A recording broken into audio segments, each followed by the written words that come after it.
এই একটা পাপ যদি কেউ না করে ইনশাল্লাহ সে জান্নাতে যাবে, যতই পাপ করুক না কেন।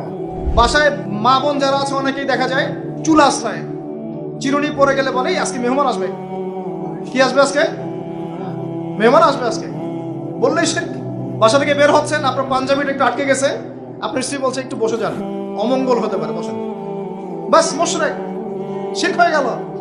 মুসলিম সমাজে রন্ধ্রে রন্ধ্রে শিরক। এখন রাস্তাঘাটে উঠতে বসতে পেপার পত্রিকা খুললেই শিরক। পেপার খুলবেন রাশিফল, সিংহ রাশি কন্যা রাশি, দিনটা কেমন যাবে বিশ্বাস করলেই মুশরিক হয়ে যাবে। রাস্তার পাশে টিয়া পাখি দিয়ে ভাগ্য পরীক্ষা করছে, হাতটা দেখে দেন তো ভাই কি আছে, বললেই শিরক হয়ে যাবে। আংটি বিক্রি করছে, আংটি পরলে রোগ ভালো হবে, হাতে দিল রোগ ভালো হবে এই উদ্দেশ্যে, মুশরিক। হাতে দিয়েছে রোগ ভালো হবে, আমার ডায়াবেটিস ভালো হয়ে যাবে, বিসমিল্লাহ, ব্যাস মুশরিক। নবীজি বলেছেন এই উম্মতের যে কোনো ব্যক্তি যতই পাপ করুক না কেন আল্লাহ পাক সমস্ত পাপ মাফ করতে পারেন, কিন্তু শিরকের গুনাহ আল্লাহ পাক মাফ করবেন। তওবা করে যদি মারা না যায় মাফ করবেন।